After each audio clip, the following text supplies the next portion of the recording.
Hi, this is Dee with University of San Diego Career Development Center. Welcome to Alumni Zoom Trips, a series of pre-recorded interviews with USD alumni experts about how to navigate the long-term impact of COVID-19 on our communities and workplaces. The program is co-hosted with the Office of Alumni Relations. Joining me today from Washington, D.C. is Marsha Redmon. After practicing law at Gibson, Dunn, and Crutcher in a women-owned litigation boutique firm, Marsha has created a TV news niche called Consumer Lawyer Reporter to leverage her expertise as a lawyer and a journalist. A former business school communications professor, Marsha serves as a qualified speech and communications coach and has been delivering customized communications workshops for over 20 years. Marsha holds a JD from University of San Diego and a bachelor's from Wheaton College. We're so grateful to have her joining us today to share her expertise and insights. So it's a pleasure to have you, Marsha. Can you tell our listeners how your USD degree has helped prepare you for a career, first as a practicing lawyer, and then as a television journalist, and now as an executive coach? Yes, thank you, Dee. I'm really excited to be here.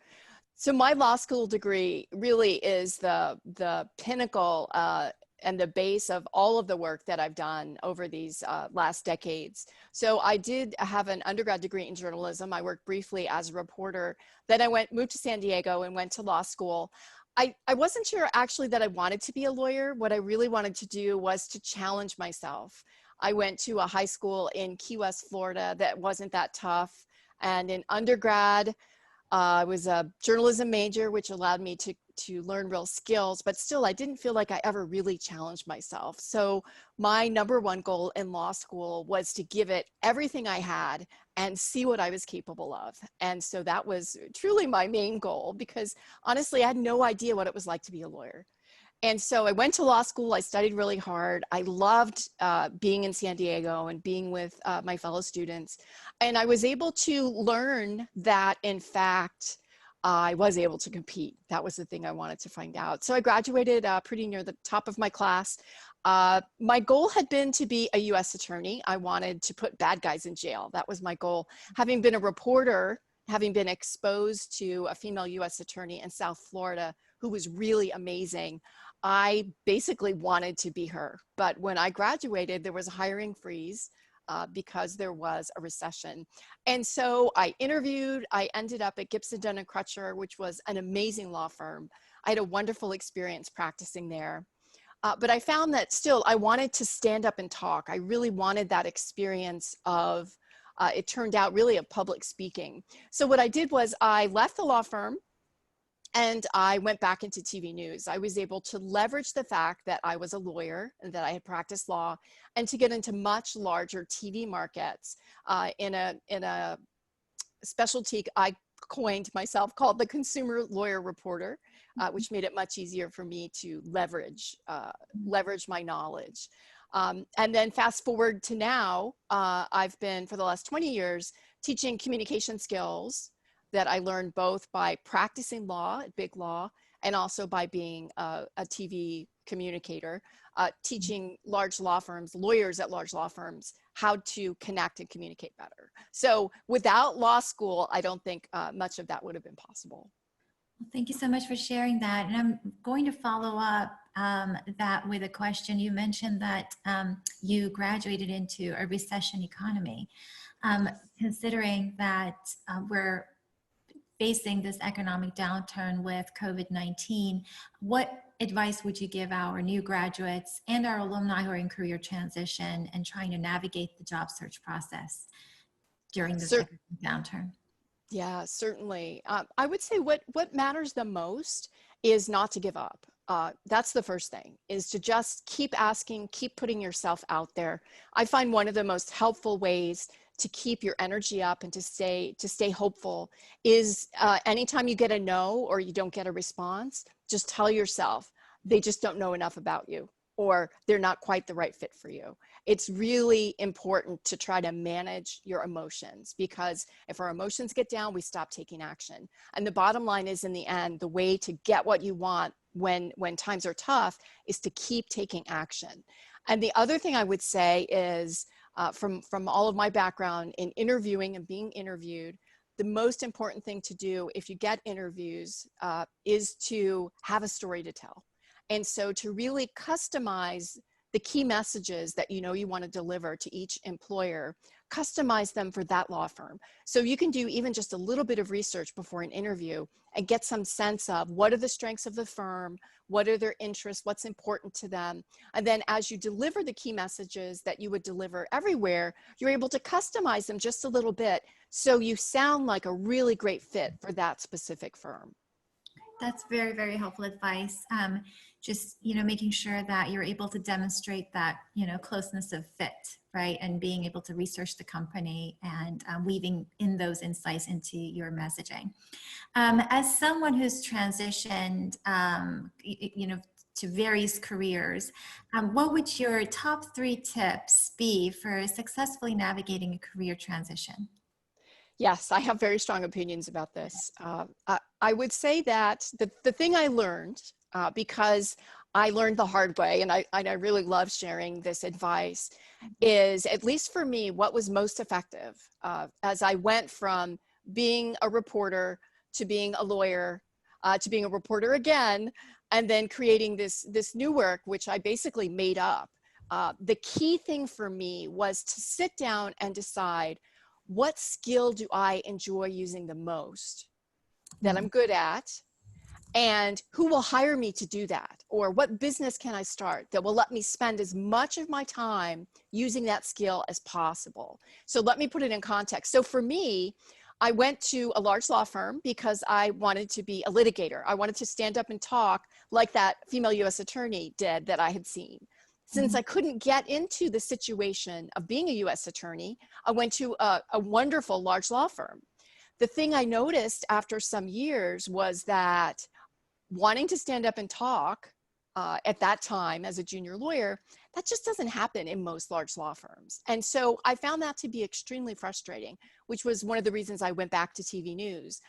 But once I got back into news, I realized, yes, I'm standing up and talking a lot, but I don't have a lot of control over what I'm talking about. And so it wasn't as fulfilling. And so when I sat down and I looked at 2 things, one is, what do I have to offer? So that was communication skills, presentation skills, being a good public speaker. And then the second piece is, who can I sell that to?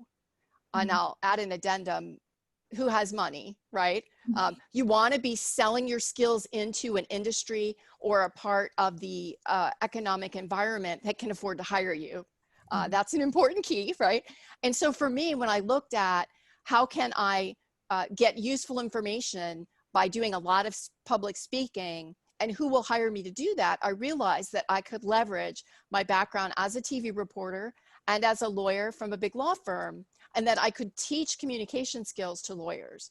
I have to say, I wasn't quite that smart in the very beginning. Basically, I wanted to get out of TV news, and I realized that lawyers, physicians, scientists had a really hard time doing interviews with the press. They were really bad at it. So what I first did was I left the TV news world and I moved to a consulting company that did workshops for executives, teaching them how to do media interviews. And then after a while, I then went out on my own. And then at that point, I aimed it only at lawyers. So my primary 100% focus for 20 years has been lawyers, period. Okay. This is, sounds very interesting to me, because it sounds like you've essentially reverse engineered, right? Instead of looking what companies, like what are the qualifications, skills they're seeking, right? And then upskilling or reskilling yourself to be able to qualify for those positions, you ask the reverse question of, what am I good at? What are my skills? And what are the occupations available out there where I'd be able to use these daily? And you've essentially created a niche for yourself entirely based on your passion for public speaking and your law background. Yes, that's exactly it. And the thing that's important, Dee, is that because I started from me and went inside out, it suits me perfectly. For many people, it might work for them to identify things that exist in the world, because typically right out of law school, you probably need to be an employee. You need that structure, you need that support.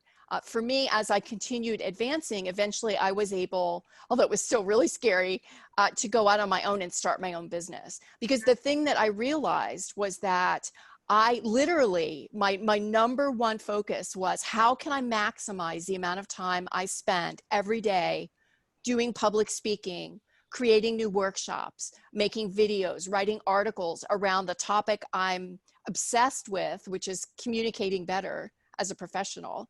How can I spend the most of my time doing that and continue to limit the time doing other stuff that I don't like? I mean, it's that simple. It's very black and white. And so I don't care for billing. I don't care for marketing. I don't care for some of those are the parts that are like work to me. But standing up and talking, I love. And so it was all driven by that. How can I do? Because what I found in the law firm was I was really good at research and writing. I was very good at all the tasks that a lawyer needed to do at a large law firm, but it wasn't fun for me. And that, I mean, it might sound rather juvenile, but that's really my focus. Is this fun? Will I enjoy doing this? Does this let me feel like myself? Am I using my best skills that in a way that's bringing the most value to the people that will resonate with me? So that gets a little more specific, but I think that the general process really works. Thank you so much for that background. And to follow up on that, how does one create a powerful presence through effective communication? Yes. So this is really the cornerstone of the work I've been doing for the last 20 years. I would say there are a couple of key elements. The first one is, and this trips up a lot of lawyers, is that your goal when you communicate is to connect, not to be a perfect communicator. And so for a lot of lawyers, as they start to think about doing somewhat more formal presentations with slides, or just, standing up and presenting in a meeting or presenting to clients, or maybe doing some sort of presentation for business development, they get really nervous and they shut down because they're worried that they'll make some mistake in their delivery, or that they'll say or ah a couple of times. None of that matters. What matters is that you connect with your audience, that you give them useful, relevant information that you've tailored to have the right amount of detail for them, or to come at the right level of complexity. And so that's the first thing, is to connect with your audience and not worry too much about being perfect. And then the second thing for lawyers, and this is tricky, is we need to be more concise. Lawyers tend to just tell people everything they know, or tend to use the biggest words they know and all of the legal terminology. And I would say one of the most surprising things I've learned over these years by working both with lawyers at law firms and also in-house lawyers is the in-house lawyers, many times, they still want you to talk like a business person. Even though they themselves are lawyers, it's easier for them if you can communicate in a way that's more business oriented and less stocked with legalese. Mm-hmm. So be able to forge a connection and truly connect with your audience, and keep it short and sweet and clear and crisp. Be more business-like. Yes. Okay. And what are the top mistakes that people make when presenting? Well, I'll tell you what I'd like to answer that in the virtual presenting context, because for all of us right now, this is, I hate to say new normal because that's so hackneyed, but it certainly is the way that we are all doing business now. And my belief is that this really won't change. I think now that clients and business people have realized what a time savings and how efficient it is for us to do a lot of communications virtually like this over Zoom and other platforms, they're not going to go back. And so the biggest mistakes I see in virtual presenting with lawyers and law students and other business people, a lot of it has to do initially with how they look. And so if you look at me right now and you look at this, the four corners of my video here, it's about things like the camera angle. So you'll notice that I'm pretty much in the middle of the screen. You're seeing my face essentially kind of flat. And that's because my webcam is at eye level. And so many of us are using webcams that are attached to a laptop that's just sitting on the desk. And so what happens then is the webcam is shooting up at you, which causes you not to look very professional. And so the easiest solution is just get your laptop and stick it on top of 2 or 3 or 4 books, however many it takes, to get that webcam at eye level. You don't need to try to buy a special webcam or use a special camera. You just need to get whatever webcam you have at eye level. So that's the first thing, is the webcam. The second thing is the lighting. So for a lot of folks, they either have way too much light or the light's in the wrong place. And so one of my main takeaways is you don't want to have bright light behind you. So if you're in front of a window, it's going to make you look very dark and sort of in a shadow. And so in that case, you just want to spin around. And then the third piece, as before, with virtual presenting, we need to be even more concise. We're all so distractible now in this environment, and many of us are much more busy. And so try to keep it short, black and white. One thing I recommend that can be very helpful is to go ahead and use what I call an overt structure. So to say things like this: look, there are 2 things we have to do by Friday to meet the deadline. Pause. The first thing is this. The second thing is that. So to really give people a headline, name the steps, and then say the step number at the front. Because if people are sort of drifting off, or maybe there are things happening in their home environment that are distracting, they can still go ahead and take notes and know where you are in what it is that you're telling them. So that can be really helpful. Okay, these are truly very helpful tips. Thank you so much, Marsha. And what are some key online resources or tools that we can use to practice our public speaking and communication skills? Sure. Well, the first thing I would say is we all have access to it. It's Zoom. Zoom, all of us can get a free Zoom account very easily, and you can practice your communication skills, practice your virtual persona as well. Check how you look on the screen for free. So just record yourself. You don't need anyone on the other end, and practice. Practice is the number one piece of advice. And the second piece, of course, is then you have to make yourself watch it, which can be painful, but it's the only way to get a sense of how you're coming across, whether your messaging is making sense, whether you're giving too much detail. Practice is really, really going to help you. If any of you are looking for any particular tips, you can always go to my website if you want to. I'm at marsha.com. I have all sorts of tips for lawyers. For our students and our recent graduates who are preparing for remote job interviews currently, what would your top advice be for them? Yes, for sure. And so as we mentioned just a moment ago, paying attention to how you look on a Zoom call, it's a great way to be sure that you come across as professional and to come across with confidence and authority. So simply getting on a call with yourself or taking a screenshot of yourself when you're on a call with others, and then checking for lighting, checking for the camera angle, and making sure that your audio is good. So an interesting thing about audio is that while the visual is important, as we talked about, the most annoying thing on any communication that's virtual is if there's bad audio. And so bad audio can come from bad Wi-Fi, or it might be because you have background noise. And so as far as bad Wi-Fi goes, if you are doing a video interview, I recommend that you consider calling in on your phone for the audio portion and then using your computer for the video portion. That puts less strain on your Wi-Fi. And if for some reason you fall off of the video platform, you'll still be connected to the interviewer over your phone. And that can really make a difference. And your voice is going to sound better over your phone, because the thing about bad Wi-Fi is the first problem that it causes is it degrades the level of the audio. So that's a big piece of advice, because you want to sound clear. You don't want to have background noise. And then the second piece is, if you do have a noisy environment, or if you have pets or roommates or children who might suddenly make noise, you might consider using something like a headset. So this is a headset that covers both ears, and it has a microphone. For many of you, see if I can find mine here, my earbuds are a really great option. And so if you have earbuds that go into a Mac or some other kind of computer, that's perfectly fine, because what it does is the microphone only gets your voice. It doesn't pick up a lot of the background noise. Thank you so much for those helpful tips. And now, what advice would you give our new graduates and alumni in career transition who are currently on the job market, especially considering the current economic crisis?